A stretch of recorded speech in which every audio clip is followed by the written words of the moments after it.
Hey there, it's David H. Lawrence, the 17th, and I want to talk to you today about this idea that I've labored under for a long, long time and just recently got some better information. Now, I love Malcolm Gladwell as an author. Love him. And his book, The Outliers, talks about instances in history where people are world class, best of breed, champions, nobody better.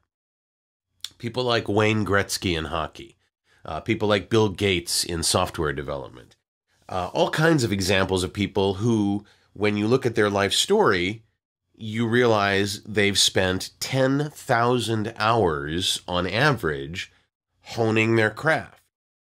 And so what people come away with sometimes from those learning about those things is, oh my God, I have to spend 10,000 hours to become good at what I'm doing.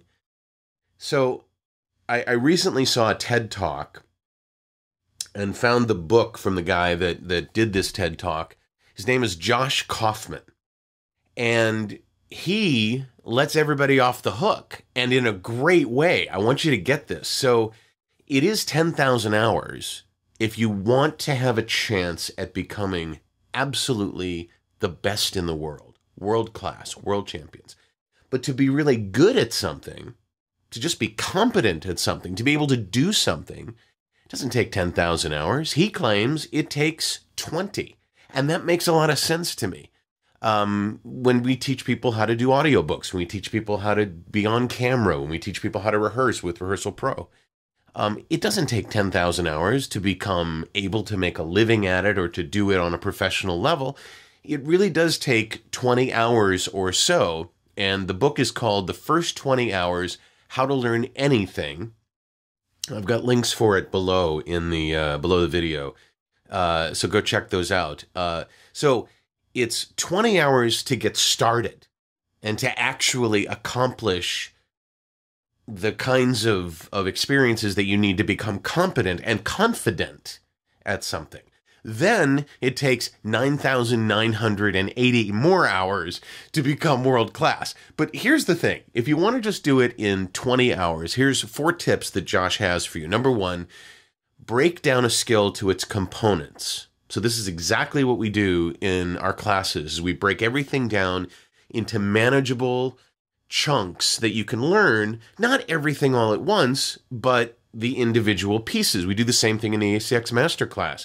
We don't expect you to have everything all squared away in the entire process, but learning little tiny steps. Remember when we talked about getting started and starting with that, just that one little step and then building on that? That's number 1. Number 2, you want to learn enough to know when you're making a mistake, because you can get into the process, and if you haven't kind of learned what's right and what's wrong about the first few steps, you can go far down the path and not know that you're making a mistake, and that's not something that you want to have happen. You want to learn just enough to protect yourself, right?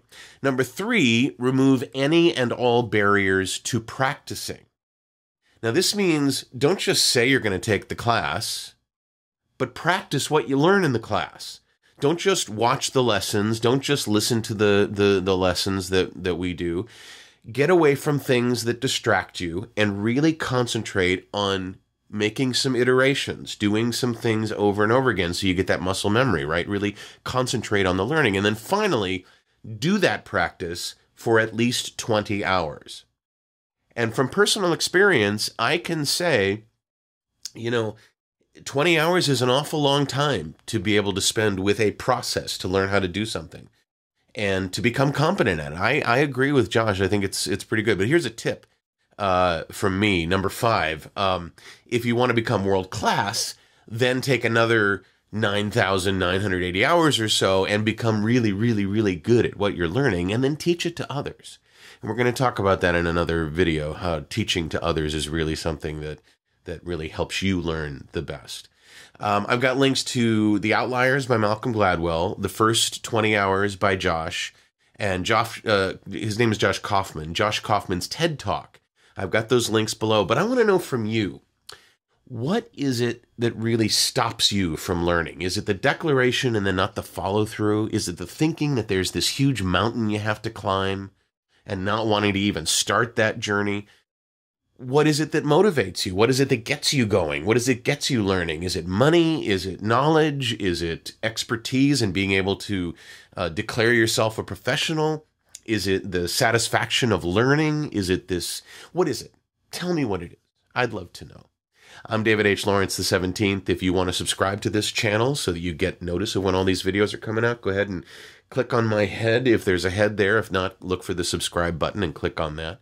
And if you want to see the latest video I've just put out, go ahead and tap there or click there and they'll play it for you. They do that sort of thing.